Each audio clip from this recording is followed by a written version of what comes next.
Sorry, Ramya. To machine. To Web service. web service, to machine, machine, web service, WSGI, unicorn, lot of words are there. So let's discuss about all those words, how we can able to make it, how it is possible. Okay, so that's all. First, let's try to understand in this process, what is the protocol? What is the protocol? So what is a protocol? It's a language. For which one? For humans? No, for computers. For computers. So that's what we can say this. It's a common language for computers. How the humans have a language. Similarly, for computers also required a language. So what is this language will do? What kind of a communication will do? Let's say, if you take a human, what is going to happen? The human can able to receive what the opponent person, what is saying that. Yes or no? They can receive it, they can process it, and then give the response. Yes or no? Let's say I say something to this so and so person. This person is going to be recall or he going to be think about what this guy said, and then maybe it's a fraction of seconds. It's a fraction of seconds. He's going to come up with the some response in terms of words. In terms of words that is going to be delivered through his language only, but through his, in his body from which one? Huh? Sir, brain ఎట్లా communicate అవుతుంది sir? Mouth, voice, right? Voice, because we can only hear, right? So we can hear that heard one again, we can able to process it, right? So that's what means whatever the saying that the request can able to take it, and the same time the request is going to be processed. The request is going to be processed and then given as a response, correct, right? Give it back into the response. So that what is going to be happen on the protocols. But every protocol is able to take the request and then try to give a response. It depends. It depends. It depends on what type of a protocol. In protocol, what kind of a service you are using that. What type of a service you are using. We have a lot of protocols like TCP, UDP, MQTT, lot of protocols we have in the market. Example, sockets, right? So these sockets protocols, web sockets, we call WSS, like that, you can say that. So all these things we used for your chatting, correct or not?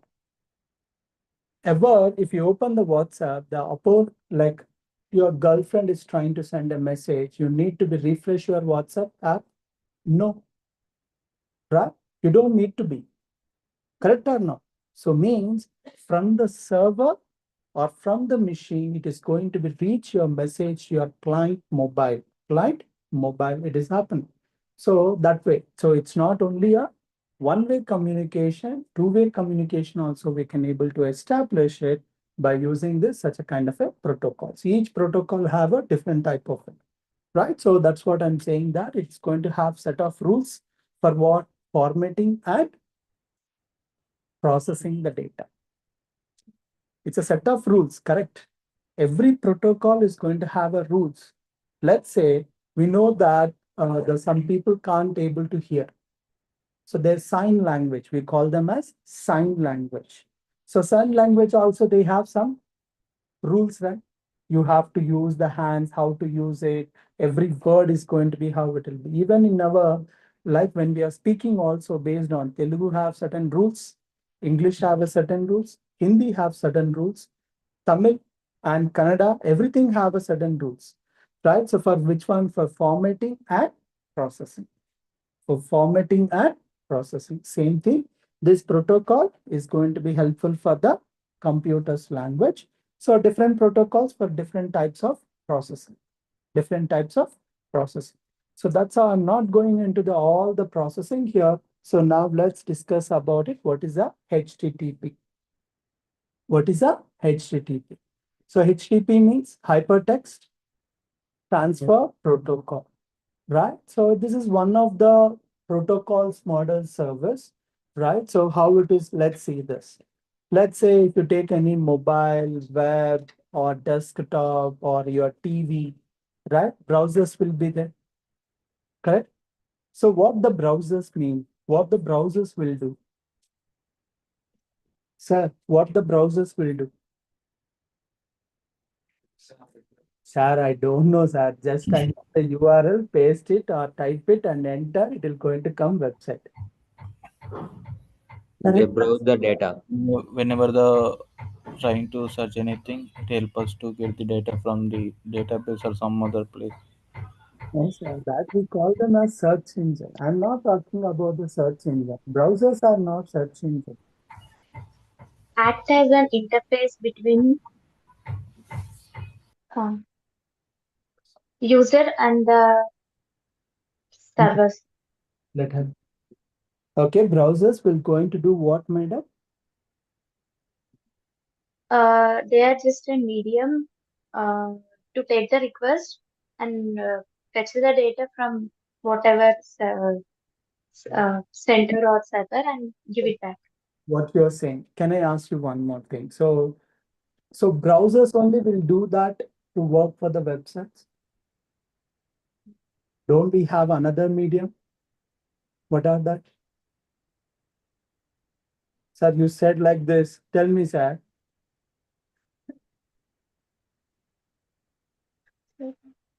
Correct, right? So, okay, browser, if you consider as an agent or medium, okay, if you guys are consider, it's a kind of an agent or medium.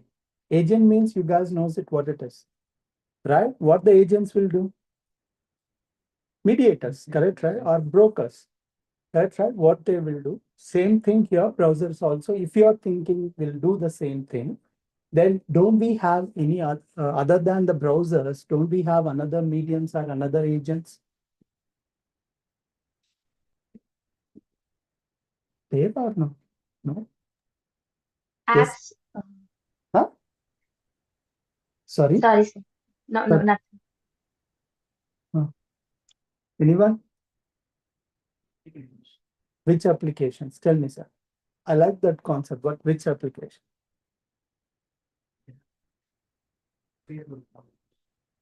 Facebook is a website, sir.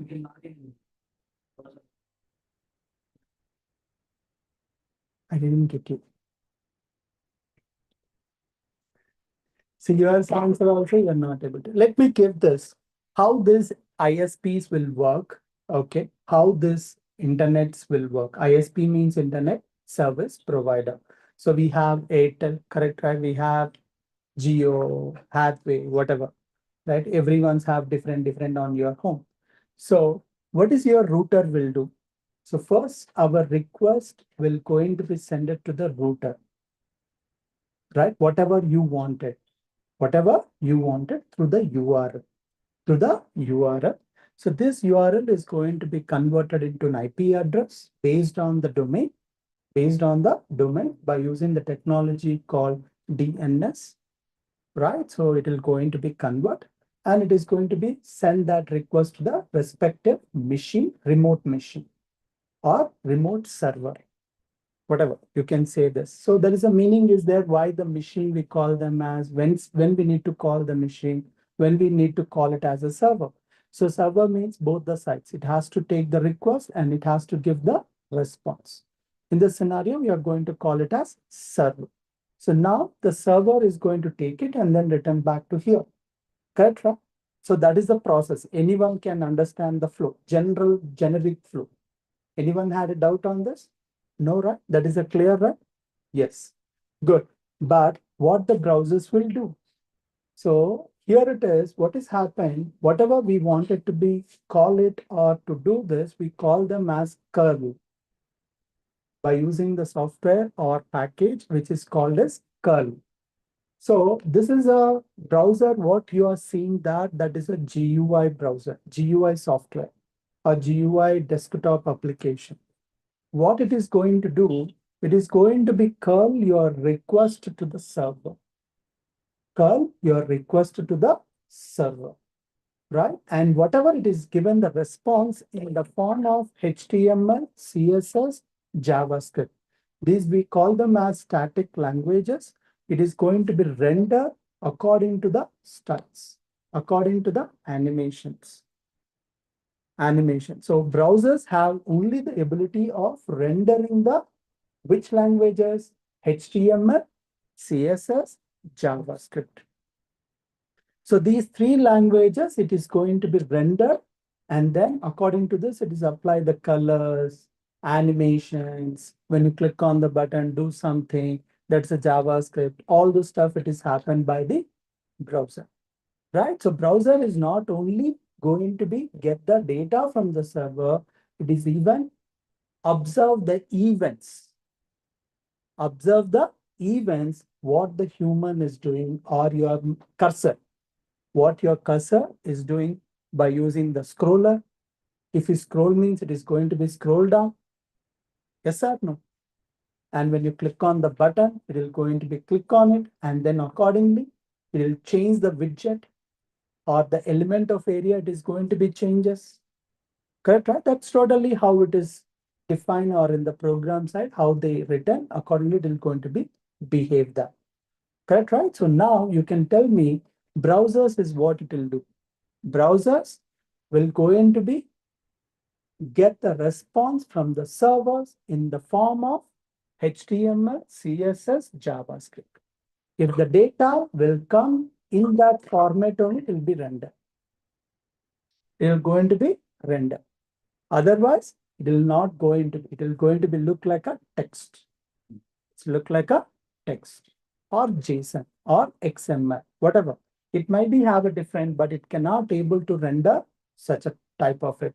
So now the browsers nowadays is supporting the PDF files also, right? You guys can open your PDF files on the browser because browsers have the ability of engine to execute the PDF documents. In olden days, what we are using? Adobe Reader to open the PDF. Now we don't require. No one is installing that Adobe Reader. We are directly using the browser and then we are doing. So that's what here, if you understand this, by using the internet is the most important factor here to get anything from your remote computers or remote servers, right? It is by using this, it is going to be get. The data is going to be get and then try to render. Here you guys can see very clearly. Image is one kind of a request and content is one kind of request. Video is one kind of a request. Ad is a one kind of a request. So many requests will go to the web servers or video servers or ad server. Means servers can have different type of it based on your delivery or based on your response. Correct, right? So let's say why we divided, because in the web server, most of the time response is going to be in the form of JSON, HTML, CSS, JavaScript. So these are the things are going to be there nowadays. Current applications, what they are doing. So when it comes to the video server, this video servers is for which purpose? Live streaming. Anyone heard about live streaming? Right? All your marriages, they are going to be telecast to the YouTube, right? All TV9 channels, our beautiful TV9 channels, we can able to see live telecast, right? Video stream means video live streaming, right? So that is that it can able to by using some of the different protocols, it's not the same. And as well as without having any buffering, the videos has to be rendered. Correct, right? Let's say video size is going to be 4 GB. Let's say consider if you take any 4K movie, at least minimum it's required 4 GB, sir. Average, sir. I'm saying that average it's going to be 4 GB size. To download the 4 GB, how much time it will take? Half an hour. Your internet is that much speed, sir. Right? At least average, say 1 hour. Okay, let's say average. I'm saying this home network. I'm saying that its average is 1 hour. So to see the video, we need to be wait for 1 hour. then no one is going to take the Netflix subscription. No one is going to buy this Prime. Yes or no? Right? When you just click on the button, it start doing the play. So this one we call as buffering in the background. Buffering in the background means in the background, it is going to be downloading. At the same time, downloaded one, it is going to be rendered in the video player. Right? So obviously the process is different. The approach is different. It's not similar like a HTTP. So that's how we are going to be using a separate server. Similarly for ads also. Similarly for ads also. Ads can be a GIF image. You might be seeing it some of the websites. When you open any websites, lot of ads will be appears. Right? So you might be seeing the movie rules. Wherever you can click, one pop-up will come. But this everyone knows that. Correct, right? iBomma, movie rules. Everyone knows it. Good. So whenever it's open, obviously it's happened. Correct, right? Wherever you can click, automatically the ad will appear. Right? So that dynamic we can able to control by using the ad servers.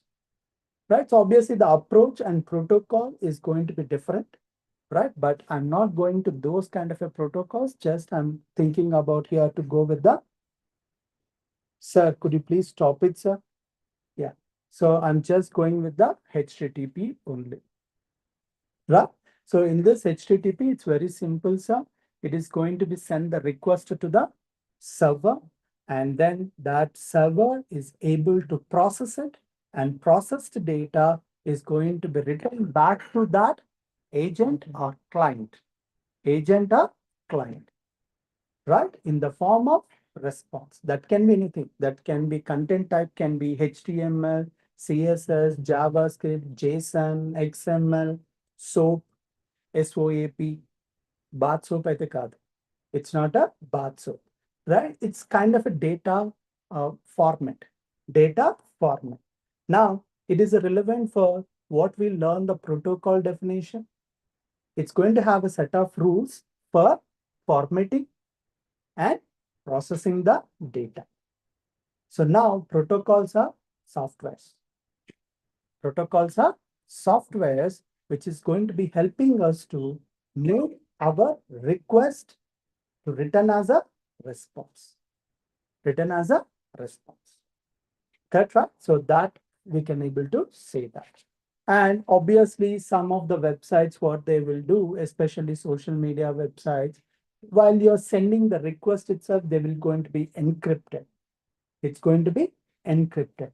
I hope you guys knows that what is the meaning of encryption. So encryption means it should not understand by any human, right? It is in the different kind of a Chinese language, but it's not a Chinese language. But to decrypt, you require the key. In English movies, we saw, right? Yes, right? Yes or no? That's a true, right? You require a key to open it, or to parse it, or to convert it as a high level language or human readable language. It's required a encryption key, right? So that is also some of the websites will do make their content should be more secure, right? So because the people can hack any point of time this data by intercepting the request before reaching into the server. Before reaching into the server. Sir, is it possible? Yes, it's possible when you hacked your firewall or nothing but your router.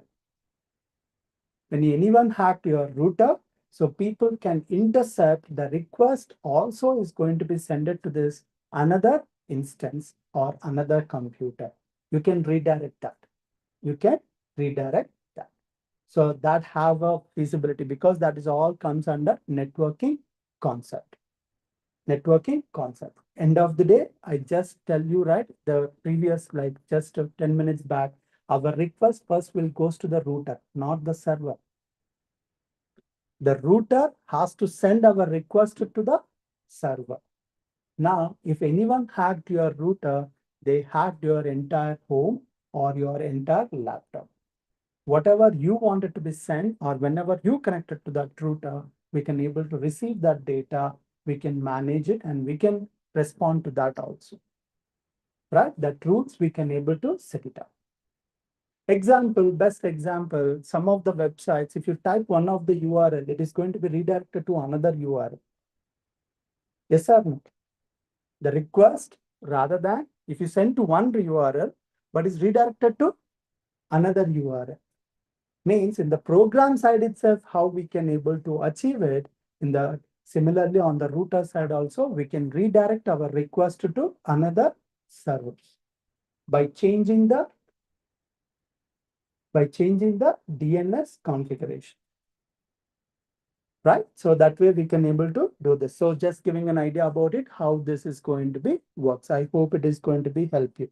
So now let's see, that is what I'm trying to tell you how it is going to be.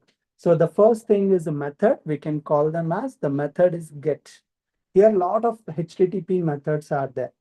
Get, post, put, delete, right? So these are the stuff is going to be helping us to, all right, you requesting the data from the server. The method is get. You're sending the data to the server, that is a post or put. You're requesting the server to delete the content, then that is the delete. Right? So this is the way we are going to be send it to the server to give it known about it, what we are expecting, what it has to do it, it is going to take care of by the application servers or web servers. Accordingly, the respective routing or that respective programming function is going to be executed there. So that's what we can able to say HTTP methods. Now, after that, we are going to be have a path, right? So the path is going to be helping us for WhatsApp. This path is definitely to identify which program file it has to be executed, right? So to control this, somewhere else we need to map it. Somewhere else we need to map it. Yes or no? Let's say you passed in the URL, let's say slash something, you passed it, right? That is a path you're saying that, right? Even in our Windows laptops or Mac laptop, how you going to navigate to your folders? Go to this folder, go inside of the folder, go inside, what we call them? Path only, right? Right? So either C colon slash users slash username slash, like this, the path is going to be. So similarly, from this URL path, right? Other than your domain name, after your domain name, the path is going to be helping us to identify which program it has to be executed on the server. For this, we required one of the middleware software or middleware program is required to map this URL to execute which kind of a file, which file it has to be executed, it is required. So generally we call them as routes. We call them as routes. The routes is going to be decided based on your path, which program it has to be executed. Understood, right? So these routes, once it is by using what type of a protocol version. So protocol version. You have last minute. So protocol version.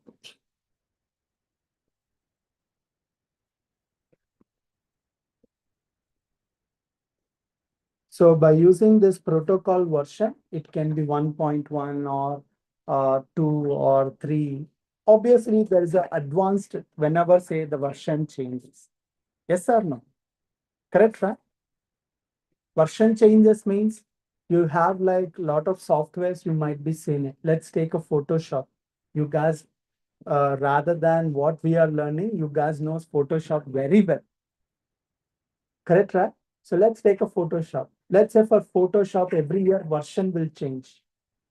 Am I correct? Right? So what is the Jupyter version? Don't ask me, sir. Except to that, ask me remaining stuff. Okay, just the jokes apart, come back.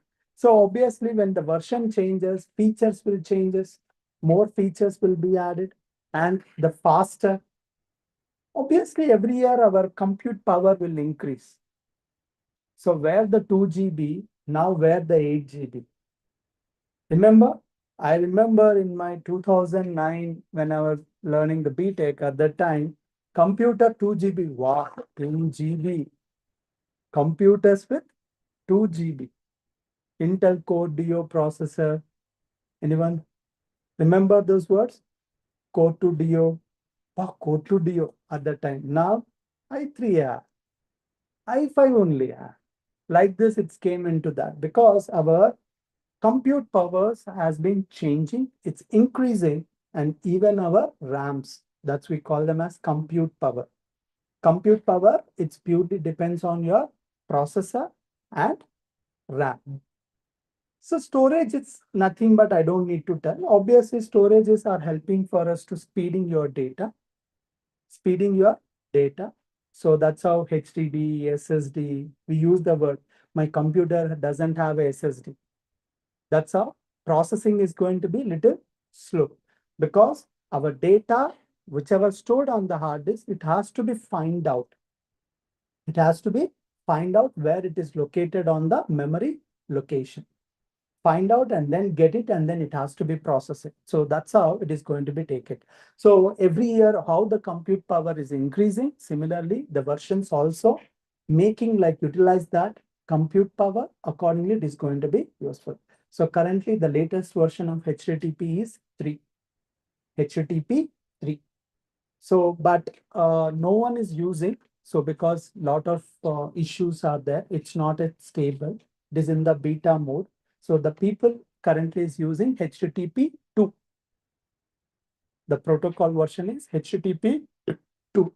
So with this, what is happening?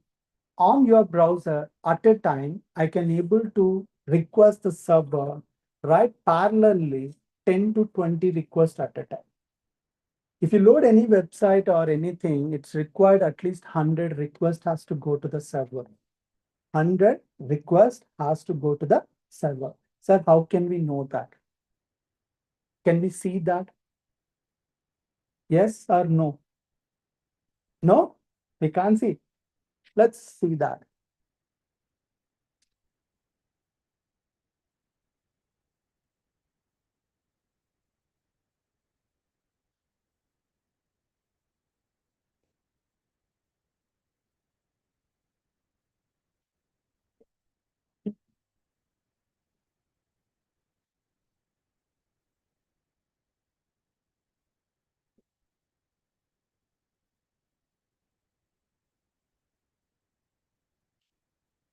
So total how many requests it's going, sir? Server? Still going on. Understood, sir? So the browser had the ability to debug the request also. This each request we can able to see here very clearly. The protocol version is as just now told H2, right? So a lot of people are using the H2 itself. So H3 means HTTP 3 is going to be take a time. Maybe next year everyone is going to be use it because expecting by Feb or March, it is going to be make us stable on the market. Right, so using this, we can able to send this request. Each request is going to be written back as a response. So this is going to be here. You guys can see very clearly the request URL. The request URL is which one, sir?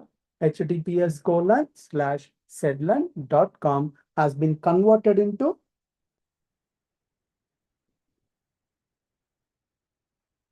right. So remote address. What is that address? 4.224.25.187 colon 443. HTTPS, the port number is 443. HTTP port number is 80. 80 means based on this protocol and then domain name, it is converted into IP address because humans can't able to remember the numbers. Human can only remember the words. So that's how the domain names are king. Otherwise, it is going to be in IP addresses only. Right? So otherwise, in the initial stage in 1960s or 1970s, we were using this IP addresses only because people can't able to remember this thing. So that's how people are come up with this words. So which is going to be organized by ICANN. So ICANN is going to be organized, and then we can able to get it that domains whenever you who wanted, we can able to purchase by going on to the GoDaddy or HostGator, or a lot of websites are there. So the third party to purchase the domains. It will be start from 1 rupee to whatever, based on the premium domains it is cost us. Right. So accordingly, it is going to be see this how it is. So now the method is which one? Get, and then response saying that 200.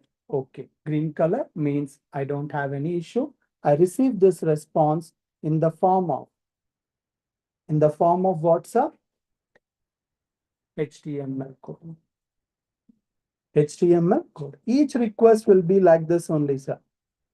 Right? Some of it is going to be given the form of HTML, some of it is in the form of CSS. The content type is going to be decided where we can able to see that. The content type is under the response headers. We can able to see this content type is text/CSS. Right? So text/JSON or JSON, text/HTML. Like this, the content type is going to give it back into the browser. Browser will understand what type of content type it is received. Accordingly, it is going to be, which is can't able to render or which is can't able to process it, that is going to be download. That is going to be download. That's how, if you guys are observed, except the PDF, the .doc, right? If you try to open as a URL, it is going to be download. It is going to be download. Yes or no? Remember, anyone? Right? So that's what is happened on this browser side. Understood? Anyone had a doubts on this? Sir, why we need to know all these stuff, sir? Because these are all the basics to know, understand how it is going to be works. Right? So there's a response, as I said, right? It is going to be in the form of, right, which is from which server, and then accepted in the range of bytes. What is the content length? What is the content type? Everything we can able to see. These we call them as headers. Based on this headers information, the response is going to have a response plus headers. So based on these headers, it is going to be executed or processed by the browser's programming. Clear? So now let's come back into this. We understand how the websites will work, how the protocols will work. Now let's try to understand in our next journey to make any simple application what we require, repositories. What is meant by repositories, sir? Huh? It's a kind of a, then why we are not calling as a folders? Why we are calling as a repositories? It's a kind of location storage, like network storage, where we What, can store all the files. what you said, sir? Network storage. It is somewhere in the path in the network. It exists in the network No, path. I never thought this is the first time hearing this definition. It's not network storage. Repositories are Network not. storage. It where we store some details like No, no, that you can call it as database, now. Okay, so let's try to understand. Okay, so let's take example. What's your name, sir? Revant. Okay, Revant is there. Revant seriously hard worked almost 20 hours. He spent at the time. He created some program. He created some program. Let's say. So this program, all of suddenly, what is happened? It's gone. Like Allu Arjun will say, right? It's gone, it's gone. It's gone. How it is gone? Because his system is crashed. His system is crashed. Now, how it is systems will crash? Generally, we know this. Hard disk, we never can't believe that. Any point of time, hard disk can able to crash it. That's we call them as blue screen. Anyone heard about it? There's a blue screen will comes when your hard disk has been crashed. right? So your memory is going to be, you cannot sometimes, maybe if you spend little more money, you can able to recover it, but the chances are very less.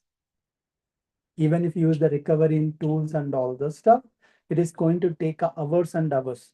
But he spent the times of 20 hours, he need to deliver that program by within the next 1 hour or couple of hours. He relaxed because I completed.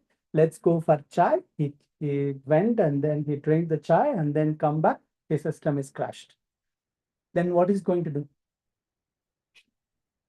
What the company is going to do? Data? No, sir. In these scenarios, what is Raven situation? What is the company is going to do for Revant? Correct, right? The delivery has to be happening in couple of hours. In couple of hours, 20 hours of job, can anyone do it? Except ChatGPT. Correct, right? Then what is going to do that? He have it. Again, he still try to achieve it, but it's very difficult. Correct, right? It has to be tested, it has to be unit testing and all the stuff. It is not going to be recovered. So now what does that happen? So this unexpected situation.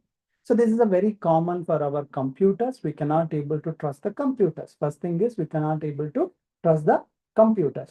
So that's how, rather than, let's say, whatever he did this code, if I able to create the backup somewhere else in another computer, even this computer has been crashed also, I can able to recover or get it from that computer. Let's say how you guys do for your photos, right? I know there's a lot of people. Pradeep, can you go to the mute? So a lot of people here, rather than focus on in your programs or projects, first will be focus on your photos backup. That is more valuable. Correct, right? So that can be in the Google Drive, iCloud, Box, something. Somewhere else you guys are going to be. Because if the system is changes also, you can able to download it and then you can use it. Correct or not? Now, similarly, the same way how it is you guys are using, in 1980s itself, the people are come up with the solution, such a kind of it, right? When the data has been crashed or gone, we need to take a backup. We need a backup. That is the first solution, first problem. That is a first problem. They need a backup. Second thing is, let's say Revant is did the code, but all of suddenly this guys also came, another guys came and then start doing the changes on the program. But the second guys came and modifying that code is not working out. Not working out. Now I need to revert back into the Revant's code. How can I? Because the second guy in which lines, because that's have 1 lakh rows, 1 lakh lines. Let's imagine the program have 1 lakh lines. It's a very common in this developer's point of view. So 1 lakh is very like a chumma. It's like a chumma. They can write it in a couple of days or they can write it in a week's time. It's a 1 lakh rows, right? So this 1 lakh rows, suddenly the second guys came, modified in lot of places, lot of lines he modified it.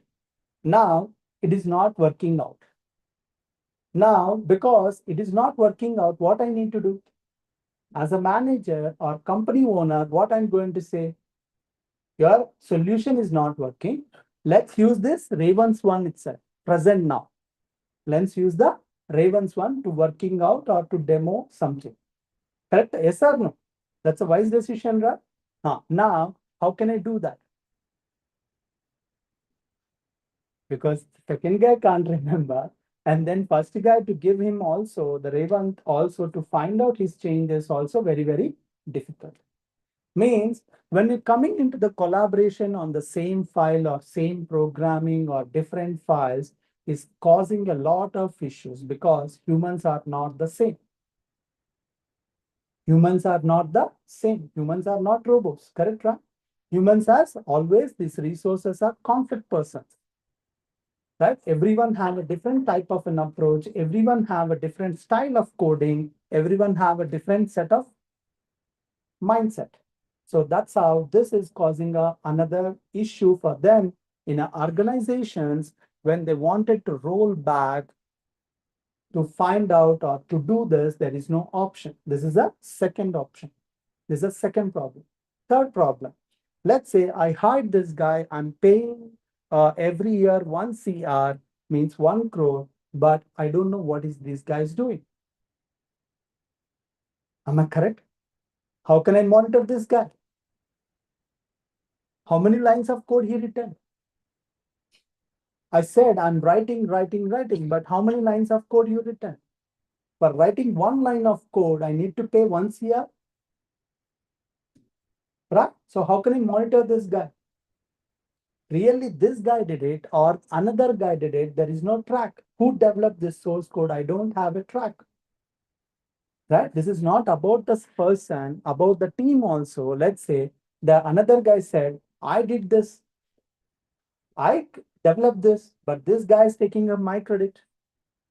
It's a lot of conflicts. Yes or no? So this is a third problem. So this, to avoid all these three problems, the people are come up with this repositories. Come up with this repositories. So this repositories is nothing but a database. But what type of a database? It's a version databases. We call them as version database. This version database, what is going to help you to make it, whatever you can going to do, every change is going to save it as a new version. As a new version. Whenever I want it, I can go back to that old version. Correct, right? Old version in the form of file storage. In the form of file storage. This version databases in the form of file storage. That's how if you, but it is going to be take a lot of storages, but the storage cost is very, very cheaper. Very, very cheaper. Right? Compared to your laptop cost. Your laptop cost is 60,000, but your hard disk cost is 3,000 or 4,000. Am I correct? Wronger.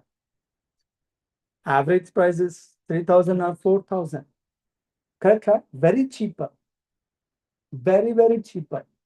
Correct, right? So even in the same thing on this data centers, cloud, which is where we are going to be take it, there also it will cost us like $0.001 per 1 GB or around that per month. It's very cheaper. It's not more even not going to be cost $1 per approximately for 1 GB in a month of quarters or 6 months. So that much of cheaper we can able to get it.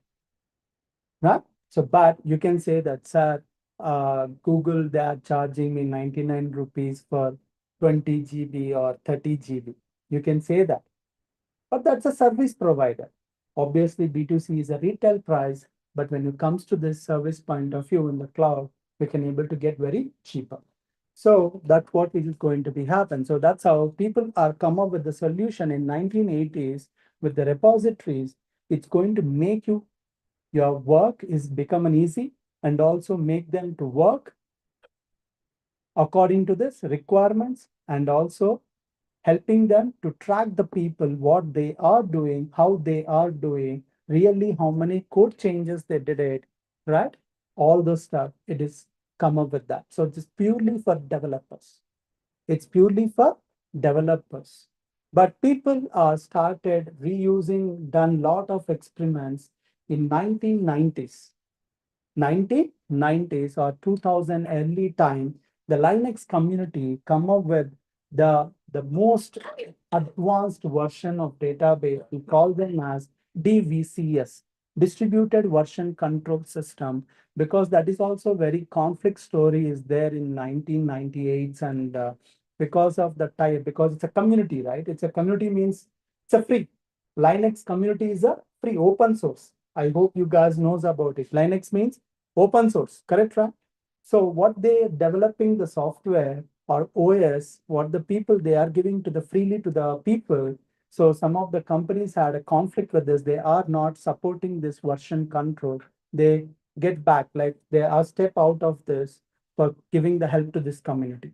So that's how the Linux community itself, they develop their own what the problems they faced it in a real time. So they are fixed it, and then they within 1.5 year they develop this software distribution version control system to solve their problem by using the Git. By using the Git, the software name is Git, Git, Git. Right? Using this Git, we are going to be do this. How it is going to be? Let's show me this diagram just for your reference. Right? So let's say this is your local computer, like C1. Right? So there is a remote machine. So let's say this is a S1, like a server 1. So let's say what has happened whenever in this Revant modified his code on the C1 computer, he can push this code into S1. He can push his code into the server 1. And let's say another guy, person 2, whenever he wanted the Raven changes on his computer, he can able to pull it. He'll going to be pull it on computer C2. Let's say all of a sudden this guy also can push, and this guys also can take the pull. So, and also local, let's say I modified some of the code. I'm not yet ready to push these changes into the server or to share with the other people, because I'm not ready yet. I just saved like 4 lines or 5 lines. It's not yet ready because my unit test is not yet completed. So what I'm going to do, I'm going to be keep store it as a local version control system, means local VCS, right? Local VCS as a C1 is going to be there. In the C2, it is going to be like local VCS. S1 is going to have central VCS. Right? So in these 3 machines or these 3 computers, you can say this VCS will be there every stage. Let's say there's a server is went down and the C1 doesn't have an internet. The C1 guy still can work with this local VCS. Right? So similarly, this server is went down, but these 2 guys, how can they collaborate? Because these guys have a local VCS, these guys have a local VCS. From C1 and C2, they can pull and push without helping of S1. So this is a distributed. That's how we are calling as distributed version control system. It is going to helping the developers to make non-linear development. Non-linear development.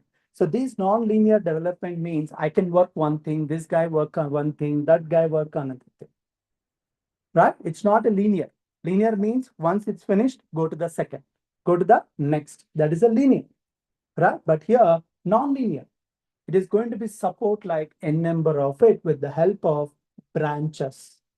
With the help of branches. So again, one more thing, coming back to the Git. Git is a free and open source. Don't think Git is GitHub.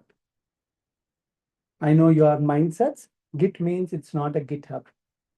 So Git is the free, which is going to be providing that one of the client or provider is GitHub. GitHub is one of the provider solution for Git, for distributed version control system. Like Bitbucket, GitLab, these are the Git providers in the market. By using this, let's see this Git flow, how it is going to be happen.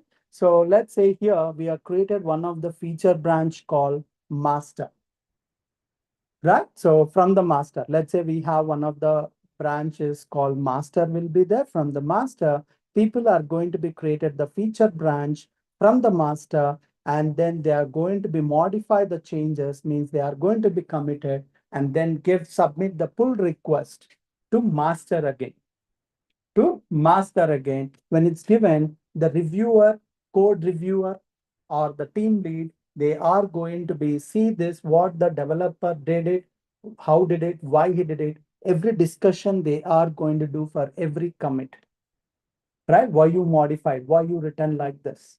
Right? As per the standard, you are not written the code. Every transaction means the argument discussion, everything will going to be recorded for a proof purpose. So once it is done, everything is looks fine. The reviewer will going to be accept your pull request and merge it into the master. Merge into the master. Merge your piece of snippet is going to be added into your entire program or software. So this way the developers are going to be works. Understood, sir? So that's how by using with the help of branches.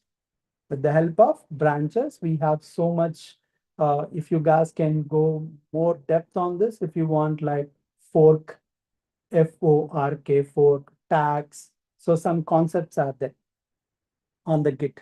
So what you need to do, just you need to go to the github.com, create your account, right? So create an account. There you can able to, once you create it, it's a free. You don't need to pay anything, right? Once there is an option called creating a repository. Nothing but one repository is nothing but one project. Project can be mini, micro, or it can be enterprise. It doesn't matter. It doesn't matter. Understood, right? The project can be mini, micro, or enterprise.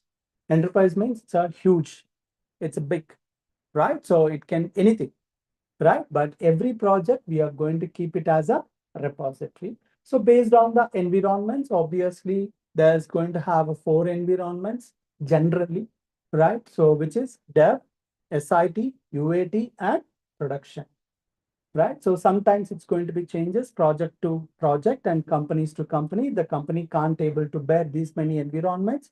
We need to go with dev and production or SIT production like this. It's going to be minimize that. So that way the cost is also come down because that many computers or servers is not required for to deploy or to test it out. Understood, right? So that's what is going to be happen. Just giving an idea about it, how this Git flow is going to be happen. Clear, sir? Now, so this is, I hope you guys got it, how the Git will be works. So Git is going to be provided by GitHub, Bitbucket, GitLab, lot of things are there. You guys can explore it, but I'm going to show at the end of it, one of the project I'm going to take it, how I'm going to do it. You guys can follow that. So now, next is,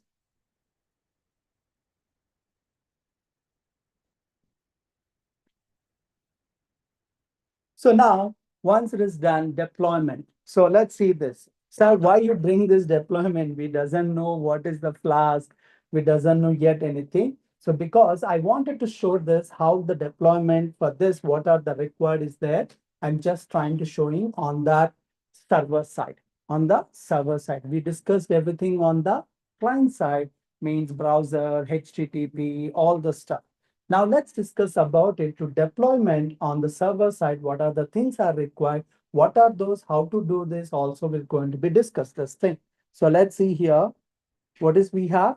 We have Nginx, right? So first one is Nginx. Nginx is the web server. Nginx is the web server or proxy server, right? So it's, you can call it of anything. So you can see this, it's a web server or proxy server. So from the client, whatever, first the request will come or reach to which one? In a server, Nginx. Nginx is a software again. Nginx also software. We need to be installed on that server or on that remote machine. We need to be install it. Means this HTTP request first will come in or reach to where's a Nginx. So this Nginx is going to be listen the request on the particular port. Port here is nothing but a channel. Port is nothing but a channel. It's a kind of a queue management system where there's every request where by using a different protocols for different purposes in a computer, how it has to travel, where it has to go, to where it has to reach. So, right, so that is going to be decided by the port numbers. For HTTP and HTTPS, we just now discussed, there's a port numbers are 80 and 443. Correct, right? The respectively. HTTP is 80, HTTPS. Means this Nginx server, Nginx software or web server, what is going to do? It is going to be listen what the request is coming on the port number 80 or 443. It is going to be listen Once it is listened, by using this proxy or reverse proxy, we are going to be send it to this, right, WSGI by using the software called Unicorn. G is a silent unicorn. So this unicorn, we're going to call them as web WSGI application server. So WSGI means web server gateway interface. So WSGI means web server gateway interface. So this is going to be helping us to reach nothing but routing. Gateway. This is kind of a gateway by using this to reach our Python application, to reach our Python program. Okay, so that's what is going to do by this WSGI.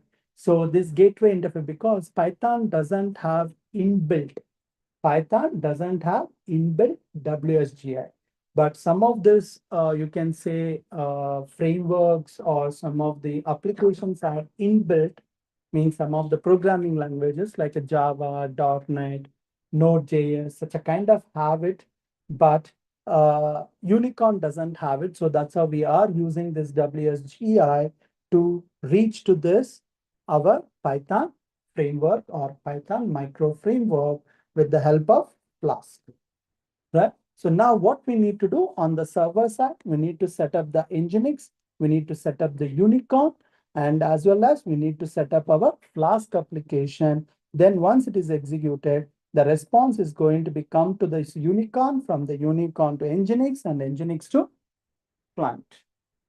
Client is nothing but your browser or mobile or whatever. So this is what is going to be happen in this. Right, so let's try to understand this one by one, how to do it. Let's try to discuss about it very clearly. So now, before going that, first we need to ready with our program. Before going on to the setup, we need to ready with this. So let's say we have an issue with the Python, right? So what is that issue? So other programming languages doesn't have this kind of an issue. Python only have this issue because most of the operating system is inbuilt with the Python, except the Windows. Except the Windows, remaining other operating systems like Mac OS, Linux, Ubuntu, like Linux flavors like Ubuntu, Red Hat, CentOS, all these operating systems already inbuilt the Python. Right? We don't need to be installed again. We don't need to be installed again. It's already inbuilt in that operating system. But let's say if you try to do upgrade that Python version, or if you try to downgrade that Python version, definitely what is happening? It is impact on the operating system or not? No, because you are touching the global level. You are touching the global level operating system. And as well as we know that, right, if a Python has to be, it's a huge community. Compare the other programming language. Python is a huge community. Yes or no? PY, PI. Correct, right? What is that? PY, PI only, right? Python package index. Any idea? Pip, PY, PI. So that is the website. If you go there by using the pip commands, what we can do, we can able to download the packages. Python package index. That is also one of the repository. That is also one of the repository. Who wants it? Let's say I develop one of the package, I can able to publish there. The people can download it and then use it as a free. Correct, right? Yes or no? No? Pip is like that. Matplotlib, Seedborn is developed by some XYZ person. What we are doing? We are installing, we are downloading. First, downloading that. Then after that, installing. Correct, right? So with the help of pip, right? So pip is going to be check on the PYPI registry where the package is available or not. If it is available, from there it is going to be downloaded and it is going to be installed on that machine.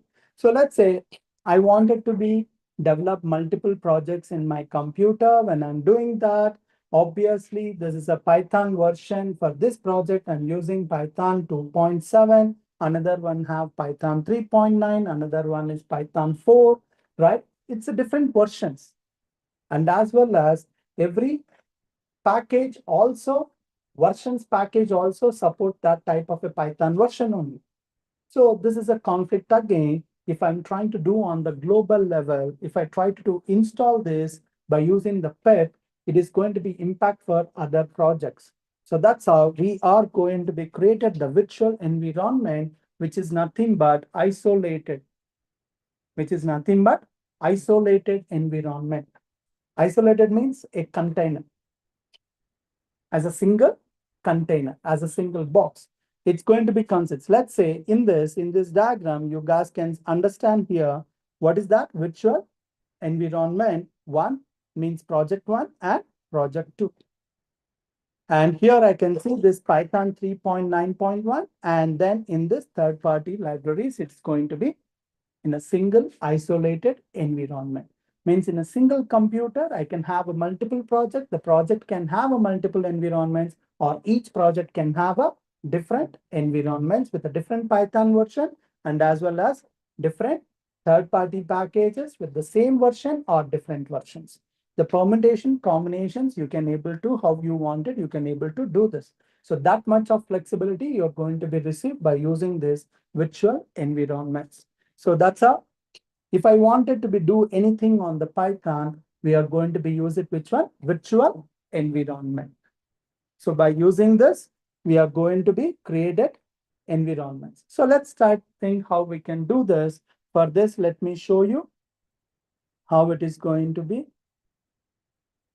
Right. So there's obviously the differentiation will going to be there for Windows and Mac or Linux. Always I will say both are not the same.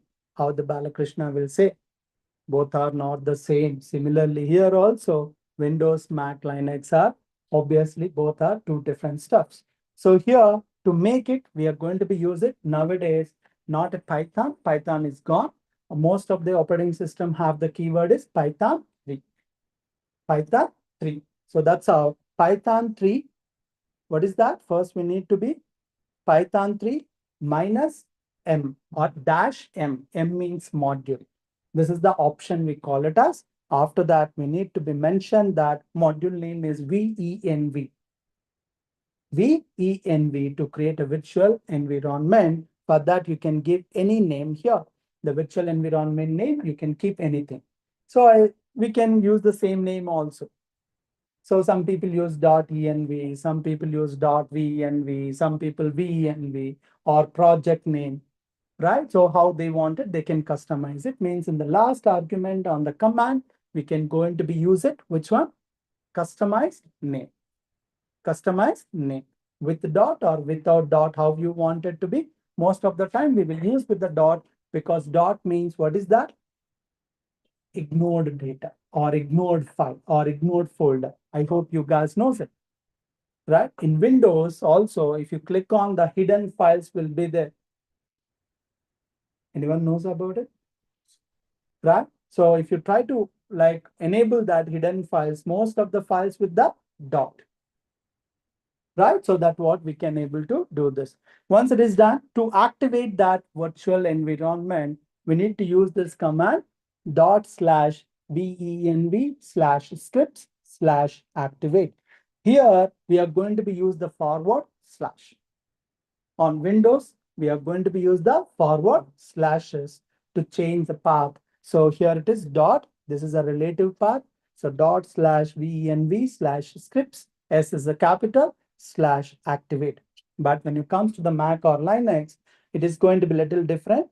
Once the same command is to create the virtual environment same, but to activate, it is going to be changes by using the source space venv/bin/activate.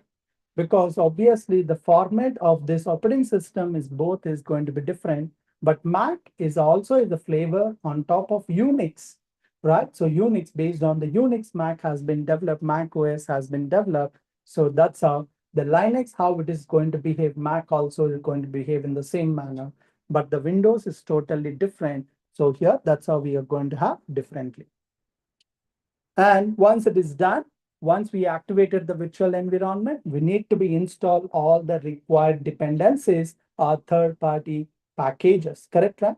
So how we need to do? Just by using the single command saying that pip install space dash r space requirements.txt. So requirements.txt, all the dependencies or libraries packages we are going to be mentioned under this text file requirements.txt with the version or without version. If you are not mentioned the version, it is going to take the latest version. If you mention the version, it is going to take exactly the same version which is available on PYPI repository. Understood? Clear? Any doubts on this? ఏం అర్థం కావట్లేదా? Bore కొడుతుందా? Honest answer. అర్థం కావట్లేదు, ఎక్కట్లేదు కదా? Fine. Okay. Right. So once it's done, so let's see here.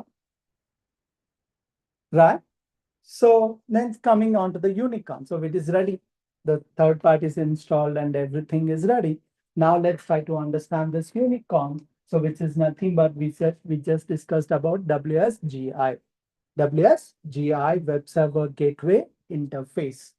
Web Server Gateway Interface. For this, how to do this? Here we are using this command called unicorn. Bind the port number with an IP address. IP address is 0.0.0.0 colon 5000 space WSGI colon app. WSGI is going to be a file on the program. For that, by calling that app, Python instance variable by or object variable, if you're calling, it is going to be start running your Python application. Right? So this is a must and should. Without unicorn, can't we do it? Yes, we can do it. But what is the problem? It is going to be run as a temporarily. It is not going to be helping us to run as a service. The service has to be run means as a daemon. It has to run as a daemon. Daemon means like a devil. There is no rest for devil. Right? So any history books or in our story books, devil is going to be sleep? No chance. So demons are also like this here. As a services, it's not going to be sleep. It's going to be run in the background continuously until unless your system has been shut down. Right? So you guys can see by going on to the task manager, processes. Known about it? Task manager, right click on it. If you go there, you can able to find out. So similar here also, what is going to happen with the help of unicorn, we are going to be create the WSGI service. That service, we are going to be enable it by using this in the Linux. This is I'm doing on the Linux side, how it is going to be. We need to be created. We can make a permanent daemon on the background, continuously run it. For this, we are going to be create under /etc systemd/system/my project. Project name, you can keep anything. .service, you can done it. Once it is done, you can able to enable that means you need to be started by using this command and you need to be enable it. Once you enable it, it is going to be start work. So this is going to be invoke what the Python application, it can be Django, it can be a Flask, or it can be anything. Any Python related application, it is going to be invoke on the WSGI. With this, the people can able to access it through the Nginx or to the URLs. To the URLs. So this much of process is going to be involved to deployment or to create a application on this side. So now coming back into this final thing. So, right. So what is the Nginx? What is the Nginx? Right. So we created the Flask application. We created the WSGI means unicorn is done. Now the final step is Nginx. Once you enable it, the people can be accessed from anywhere in the world. Anywhere in the world. So that's how we need to be created which is we call them as virtual host, right? So virtual host based on the domain name we need to be created. So we need to be configure and call this WSGI gateway or WSGI or unicorn. We need to call them by when the request will come. For this, we need to be created under /etc nginx sites available. We need to be create the project name or the domain name. For this, we need to be link right on the sites enable also. Once it is done, we need to be what we need to do, check the configuration is correct or not with the help of sudo nginx space -d. And then once it is done, we need to restart it. Everything is going to be ready. Right. So this is the overall about how it is going to be. I think the last thing you not understand, I believe that I can understand that. So don't worry. So let's jump on to this step, how we are going to do the step by step. Right. So we are not yet done. So don't think I'm not going to leave yet. So just please have one more half an hour to complete this. Okay. So let's see here.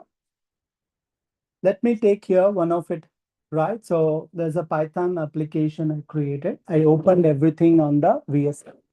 So VS Code is, I hope you guys are aware about it, what it is. I don't need to tell again, but I'll just give some brief in a minute. So VS Code is a Visual Studio Code. No, sir. VS Code is a IDE. IDE means Integrated Development Environment, which is going to helping you to creating your source code with the documentation and with the suggestions, right? While you are writing, it is automatically suggest what is the keyword or what the function you need to be using. Suggestions also it's going to become. It's very beautiful compared with the others. So in the market, so many tools are there, but even though VS Code is becoming more popular because of this. Microsoft made this one is open source. This is from Microsoft. First of all, this VS Code is came from Microsoft, and Microsoft made this product to open source. So it's wonder. Obviously, it's a wonder. So that's how it's had tremendously have lot of extensions to work with this. Means by using this, not only the program, you can connect the database, you can able to extract it, you can perform whatever you wanted. So a lot of extensions it's going to be there. From this itself, VS Code, you can connect to your server, try to deploy the code, try to execute there. Everything you can control by using this VS Code itself. You don't need to use any another tool or nothing. So such a kind of a beautiful, you can say that. Right. So let me see this, how it is going to be. So first of all, let's see this requirements.txt is mentioned. What are this required? Right here, I use this Flask and Flask, MySQL DB and Unicorn. So these are the three dependencies I required. I required that Unicorn is required, WSGI is required. So that is also Python package. For this, we used it here. So once it is done, so now I'm created this index.py. Index.py. So in this index.py, you guys can see here, it's a written as a simple application program with the help of Flask, how it is imported. You guys knows it, any Python package, how to import it. Simply from Flask package is imported the Flask class and JSON file. And also it is imported this Flask MySQL DB. From there, it's trying to imported the MySQL. So with this, we created this Flask object that nothing but the object name is app. Instance. Object nothing but creating the instance from the class. Right? It's going to have all the features inside of this Flask. What is have it comes to this object. So once it is done, so we are defined this configuration to connect the MySQL database with the host, username, password, and DB. So credentials. So as I said, program also is one of the user for your database. Program is also one of the user for your database, right? So accordingly, what is happened? To connect your database, you must and should mention what is the host. I'm trying to connect my local machine, local database. So that's how I use this local host or 127.0.0.1 IP address we can able to use it. I hope everyone aware about this.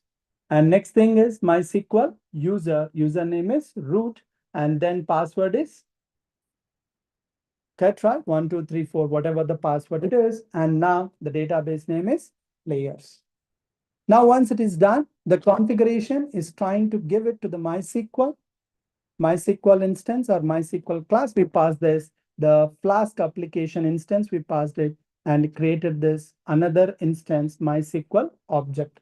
So this one, with the help of routing, let's say it is created multiple routes pages, means every route is going to be create one page, is going to be create one page. So the page type can be get, post, put, delete. We just now discussed the what type of request is coming from the server. Accordingly, it is going to do this. Generally, we are going to be use it for CRUD. One second. We are going to be here performing the CRUD operations. C means create, R means read, U means update, D means delete. To create, we need to be send the data from the client to server. So obviously this is going to be post, and to read it, need to get the data from the server to client. We are going to be use the get. HTTP method is get. Now let's say update. The record is already exist. We need to be update the same record. For this, we are going to be use this update. For this, we are going to be use the put. Now for delete, we are going to be use the delete. So these kind of HTTP methods, we are going to be use it for such a kind of a scenarios. Accordingly, the developers are going to be changes, right? So now here, same way, it is clearly here it is, you guys can see for getting the data. Method is mentioned as get, right? Saying that to get the data, this is, we call them as decoratives, right? So with the help of this function, there's a get underscore data is a function or not? In Python, it's a function. This function, we can convert it with the help of decorator. We convert it as a web page URL, right? So this is an extension to your defined function. That's it, right? So whatever you have a defined function in Python, that function, your user defined function, that you can convert it into a URL with the help of decorative, which is called @app.root. Any decorative for a function when you're writing, you are going to be use the @. So @app.root, because app is the instance of Flask. Now app.root, inside you are going to be give the first argument as URL path. The URL path. URL path is /data. Now, after that, we mentioned this, what type of a method it is. Means the request has to come as get. Then only this method or this URL is going to be works. Or the method is get, then this function is going to be execute. Like this, it's going to be, once it is done, we are connecting in the, already connection is established, but we are taking into the cursor. Cursor means activating the database using the use keyword. Remember, use keyword on your database. You can go into make your database active. Anyhow, we are already mentioned which DB it is. Accordingly, it is going to be go to that respective or activate session on that database or scheme.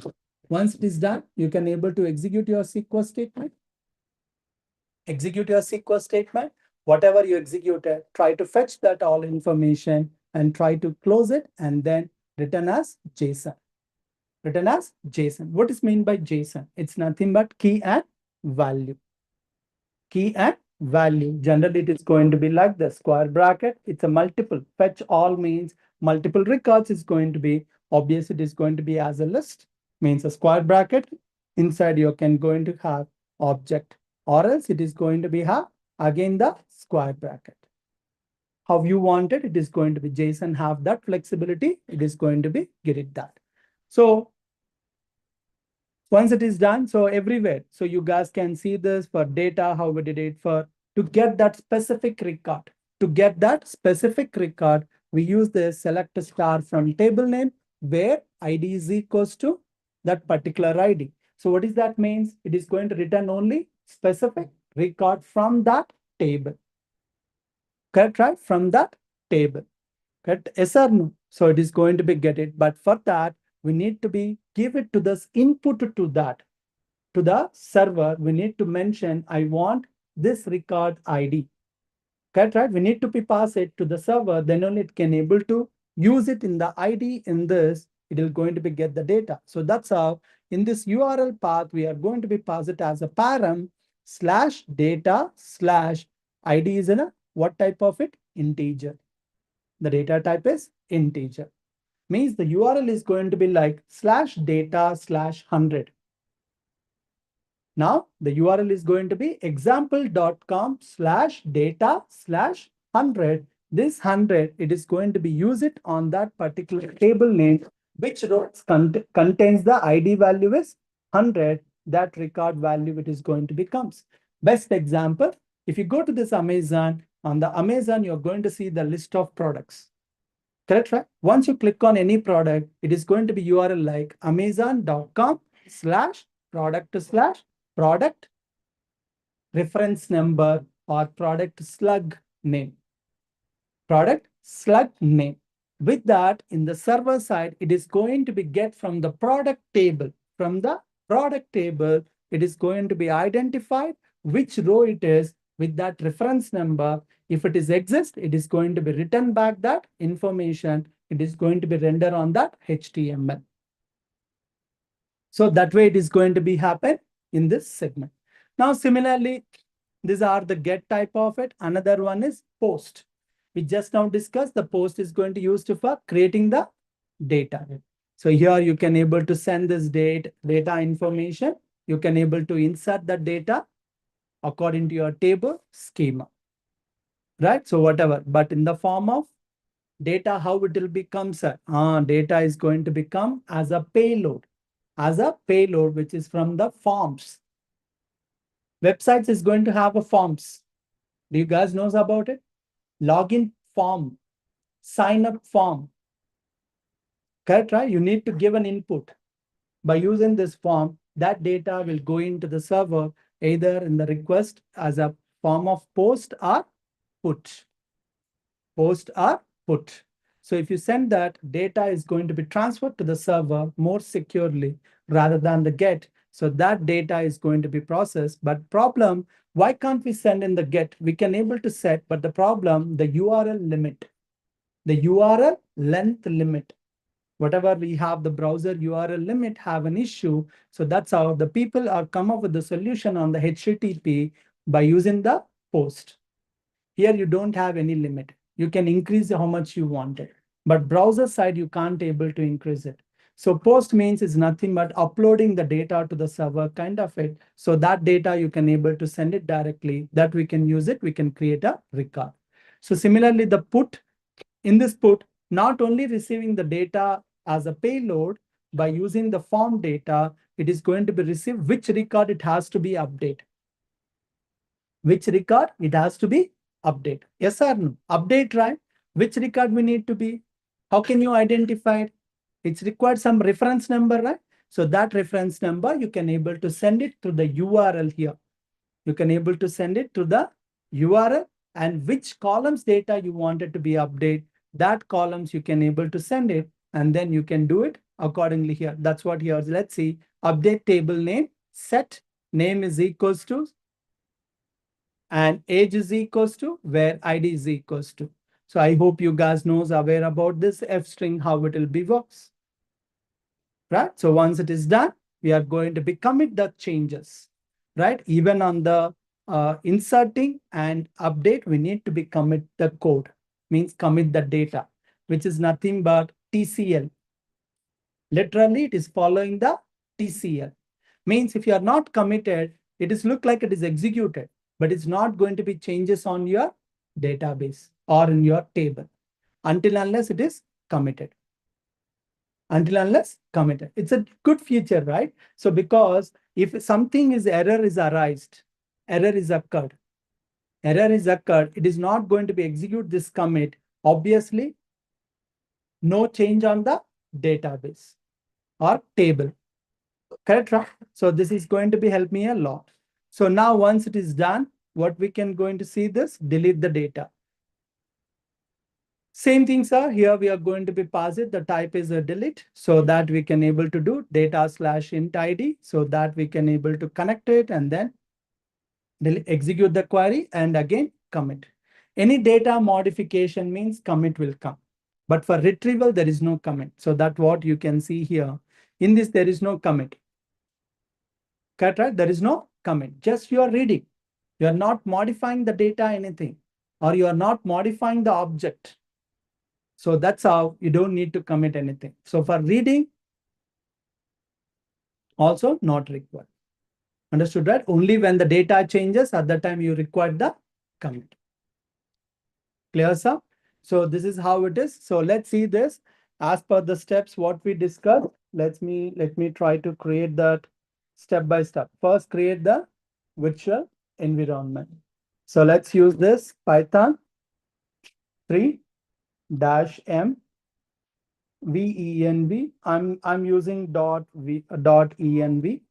Okay, the virtual environment name. So everyone can use any name, or else let's say we can use this py app also, or .py app also. We can use it, or py app also. But why I will use this dot? Because it's most of the time it is going to be ignore the file or file with the dot as a hidden. So that's why I'm using here is .py. Now it is created .py. py app is created, this virtual environment happened successfully. So now let's activate it by using this source is .py app bin/activate. Right? So this is a Mac. I said for a Mac, the command is to activate it source space .py app/bin/activate. Now enter. It is activated. So now you guys can see on the terminal, it's clearly, it is added into that. So which environment we have? py app. Now let's test it out in this. It's my dependencies or third-party packages are installed or not, because it's a separate environment. In this, what is the Python version? I don't need to use the Python 3 here. I can use simply Python. Right? So Python -- version is going to let me know the Python version is 3.13. And let me get this list of what are the available packages is there. Pip list. So I don't have any packages. In this environment, no packages has been set up or installed yet. So now what we need to do this next step is pip install -r requirements.txt. Not visible, sir? So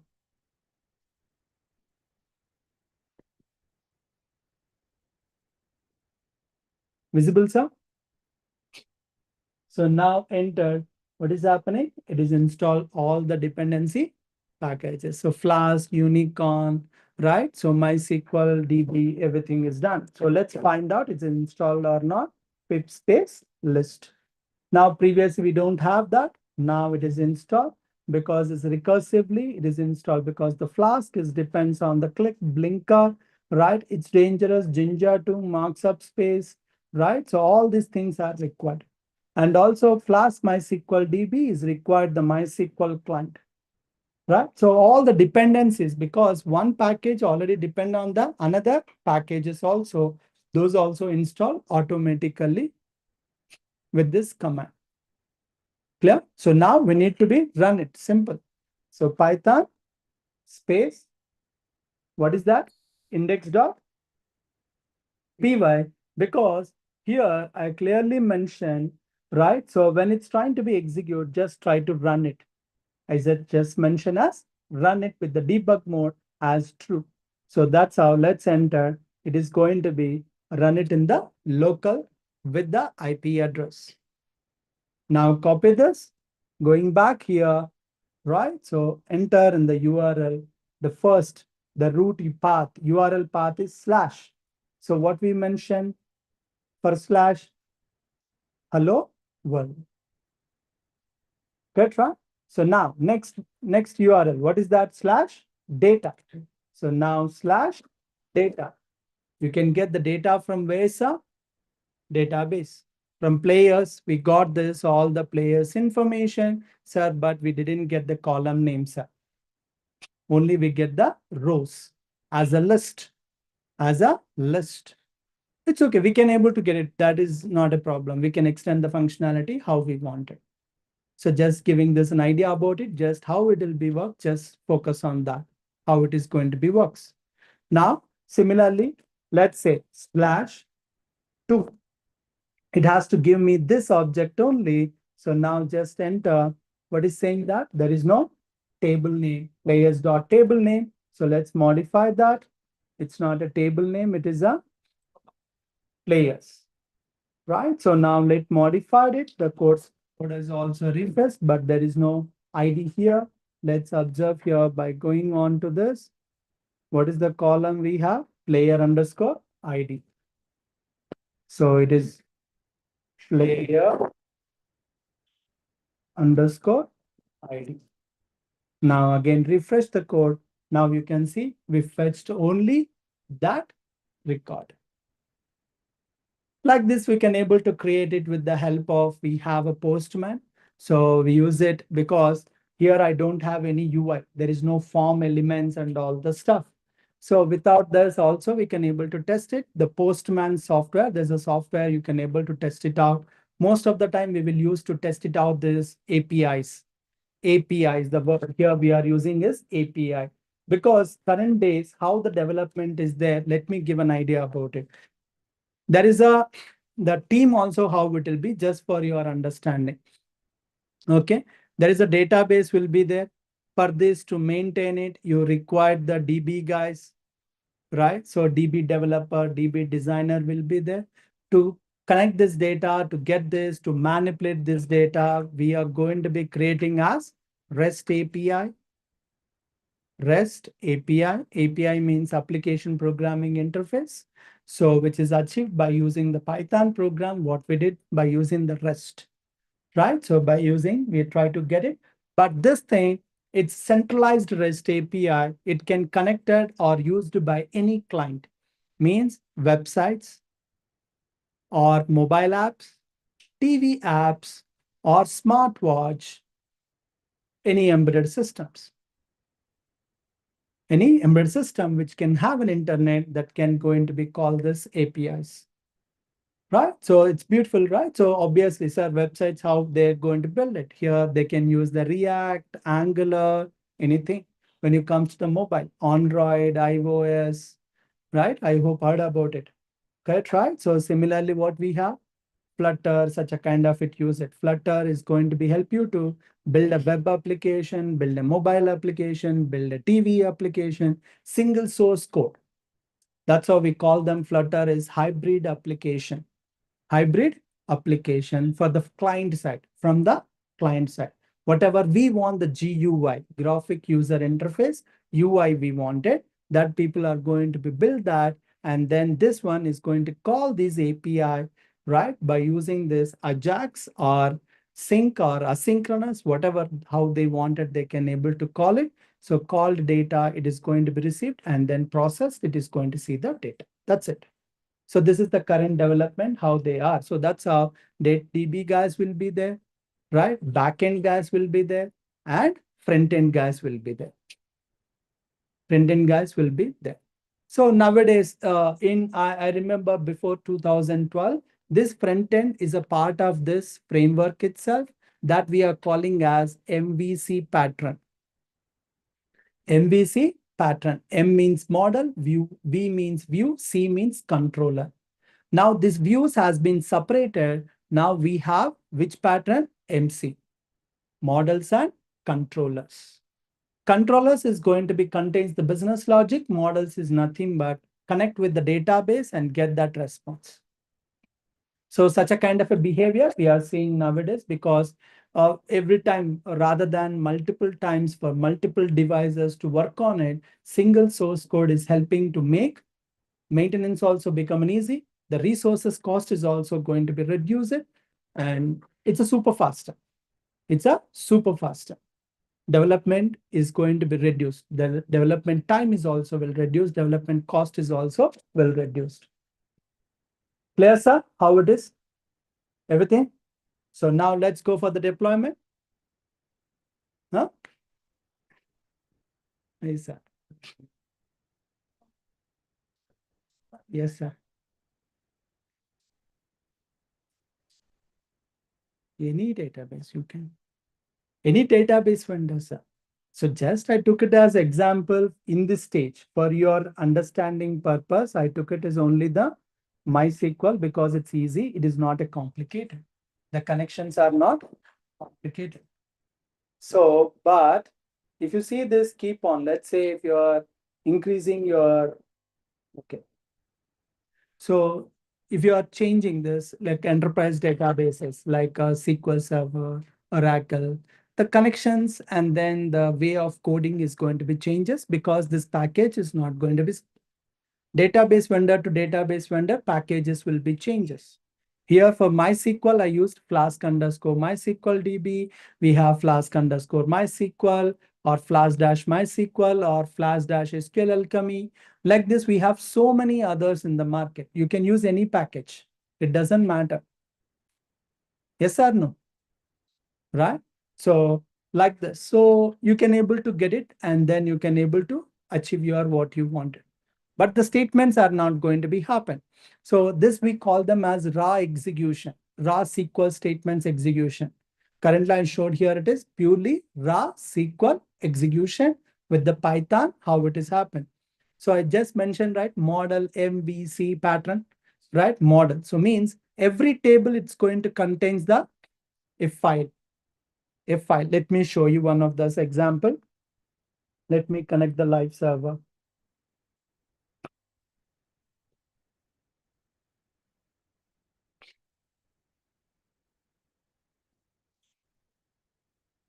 Good.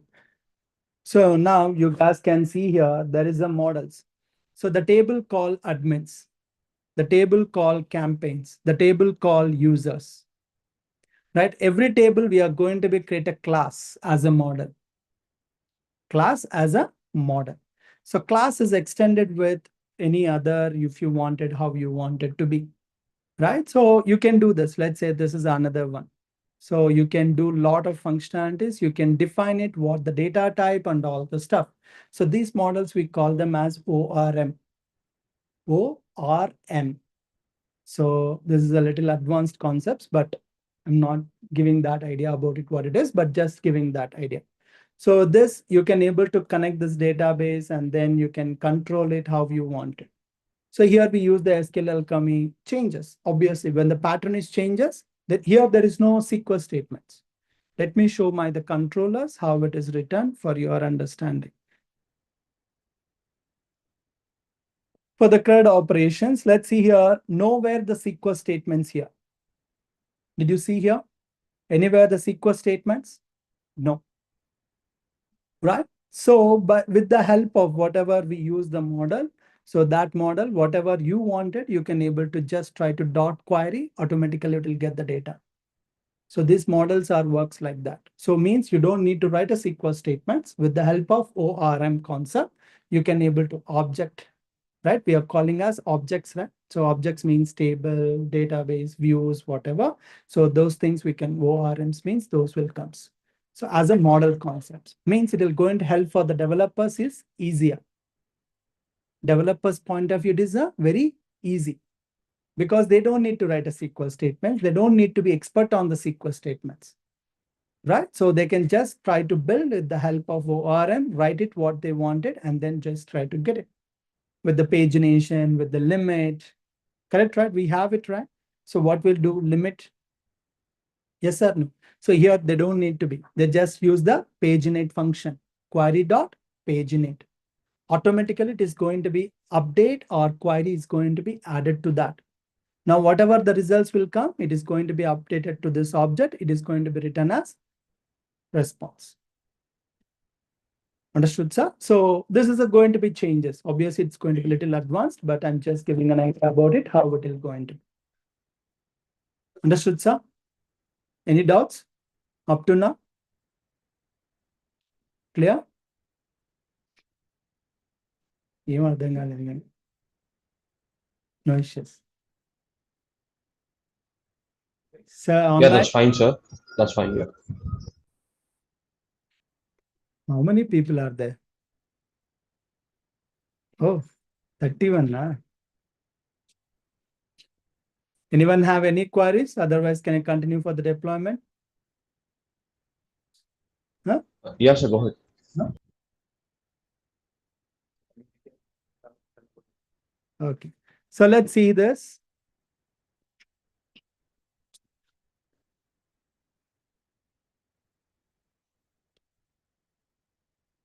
Good. So now I'm connected the server.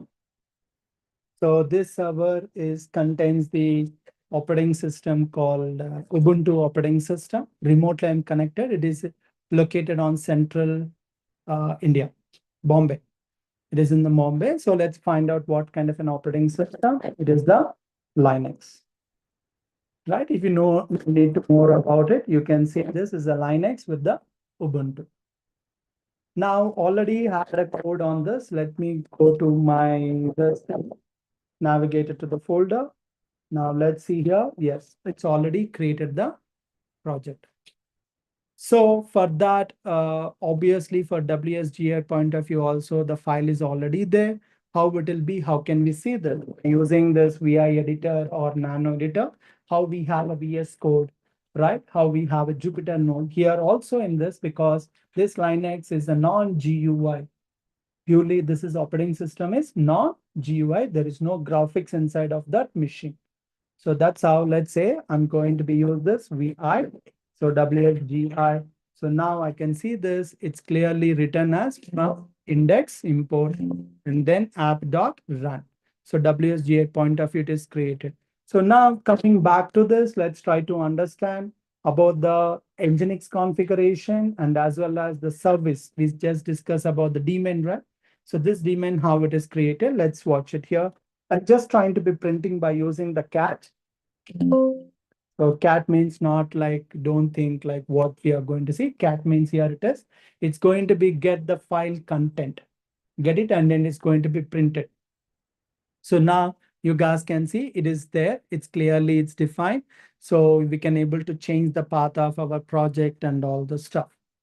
Right, so we can do that. So step by step, we need to be edit this thing. And similarly, we can see this, the configuration of Nginx server. So here you can see this, the server with the listen. Listen is where's which port? 80. Means we doing for only HTTP. So this Nginx is going to be listen the request on port number 80, because all the HTTP requests will come to the 80 and then server name. The server name, we need to be mentioned which domain it is. We need to be mentioned which domain it is. So domain names, obviously, you know that what is that, like sedland.com, www.sedland.com, like this, we can able to give this. Once it is done, we need to be mentioned like proxy. And by using the reverse proxy, we are going to be use the or call the unicorn socket file. Unicorn socket, WSGI. We are going to be from Nginx when the request URL will come to, right, for this particular domain, it is going to call to the WSGI. From WSGI to it is going to call the Python script. So that way it is going to be linked here very clearly, because in this service, we mention on this how it has to be for unicorn, right? When you're trying to unicorn, which file it has to be execute, what file, it's clearly mentioned wsgi.py. In this, there's a app object, right? So that is the definition of this. Okay, so let's do this step by step here, how I'm doing. Now, first thing is I need to be set up the environment. So that's how let's verify the Python version, what we have it. So we don't have in the Python, obviously we need to use the Python 3. So here's the 3.12.3, we have it. Good, so let's use it. So Python 3-m venv space, let's give as my project environment name. Now let's see the folder has been created. We can use the ls command. The ls is nothing but it's going to be list the files and folders on that current working directory. my current working directory, which is /home/Azure user/settler. So on the servers, especially on the Linux, there is no C drive, D drive concepts. So here is only the path, root path. Even the Mac also, I hope Mac people can understand. So there is no C drive, D drive concepts. We are going to have only the single volumes based concept. So in this here, it is going to be /root. In this, we are going to have home, Azure user, and settler. So in this, we have it. What are the files we have? We can see this. My project folder has been created. Blue color means folder. Files means in the white color. So to know little, that's like a blind sign for us. But to know more details, which one is a folder, which one is a file. So ls space -l. In this, we can going to know that the first character had a dash, that is a file. The first character is D. D means directory or folder. So these are basics about the Linux command prompts, how it is going to be. Okay, good. Now let's activate it. So source, my project /bin/activate. Now it is activated. Now the virtual environment is activated. Let's find out this. What are the dependencies we have? Currently we have nothing, empty. Now let's install again.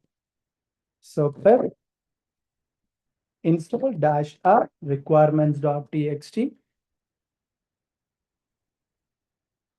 Downloaded and installing, but it's faced some issue. What is that? Let's try to see here. What is that issue here, sir?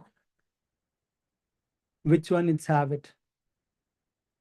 Right? So MySQL, Flask MySQL DB had an issue. What is that? Sorry, which one? MySQL client. Right? It's saying that it doesn't have this required is MySQL client does not exist. It's saying that. So that's how it cannot able to install properly.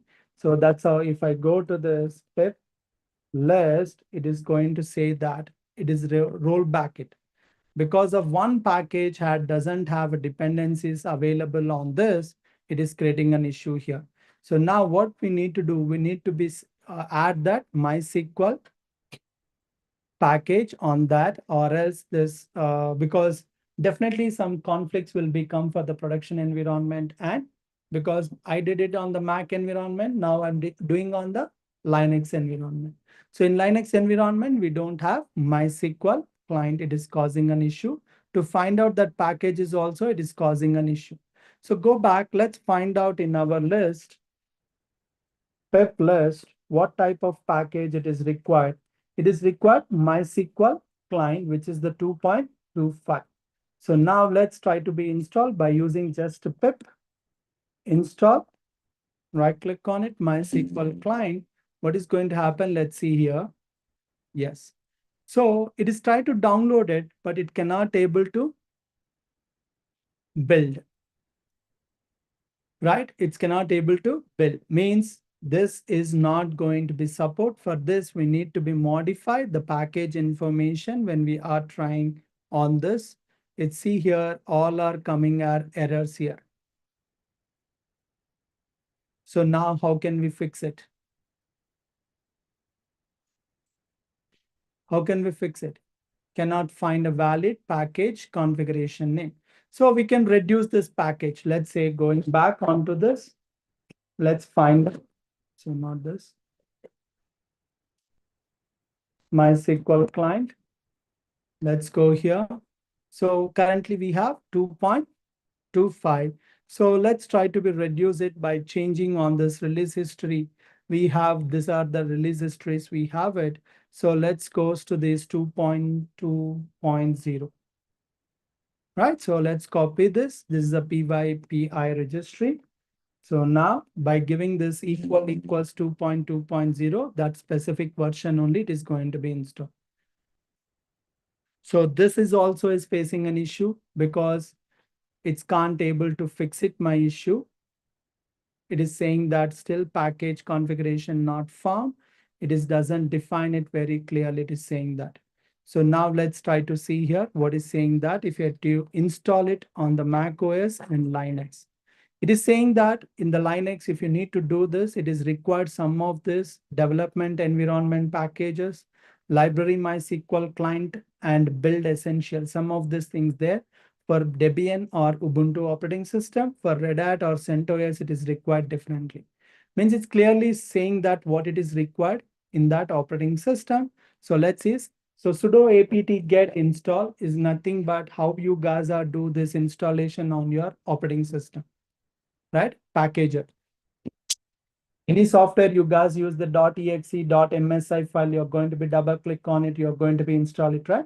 Here we don't have it, the GUI, so that's how we are going to be use it, apt install.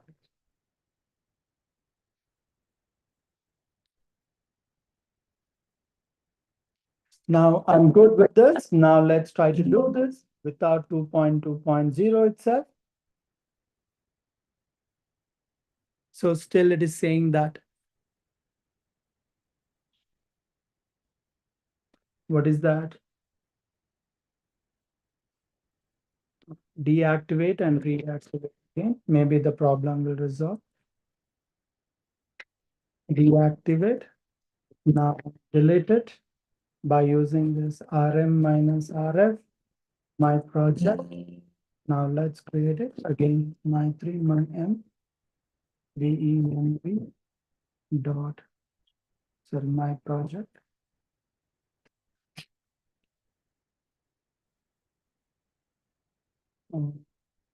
Source my project slash activity.